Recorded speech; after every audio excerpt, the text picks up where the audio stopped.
Praise the lord.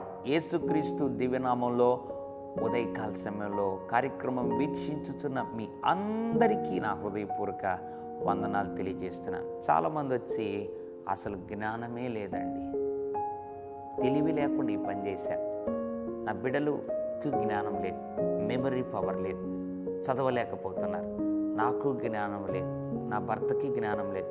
ఒకవేళ అన్ని తెలివితేటలు ఉంటే, చాలా సందర్భాల్లో చాలామంది చెప్పారు ఈ మాట, ఆ తెలివితేటలు అప్పుడే కనుక ఉంటే ఇంత దూరం వచ్చేది కాదు అని రకరకాలుగా ఆ జ్ఞానము లేకుండా అన్నీ పోగొట్టుకున్నాం.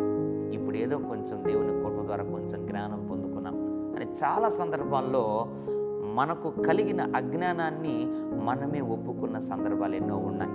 దేవుని బిడ్డలారా, ఎప్పుడు మనము జ్ఞానవంతులు కాగలం, ఎప్పుడు మనము బుద్ధిహీనులుగా ఉండకుండా ఉండగలం అని అంటే సింపుల్.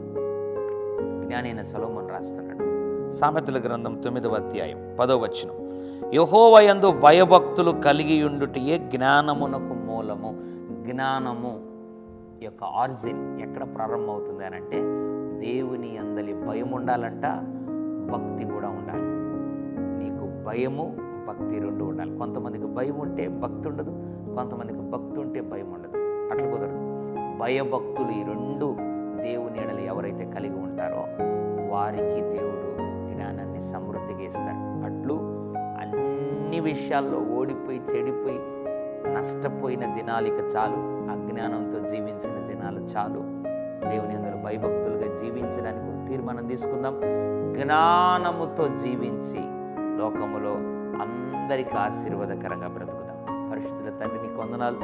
యెహోవా యందు భయభక్తులు కలిగి ఉండుట జ్ఞానమునకు మూలమని వాగ్దానం చేసి ఆ రీతిగా భయభక్తులతో జీవించి ప్రభువా జ్ఞానముతో నాయన బ్రతికేవారుగా, నీ మహిమార్థమై అనేకులు రక్షణార్థమై జీవించువారుగా ఉంచమని యేసు నామములో ప్రార్థిస్తున్నాము తండ్రి. ఆమేన్, ఆమేన్. God bless you.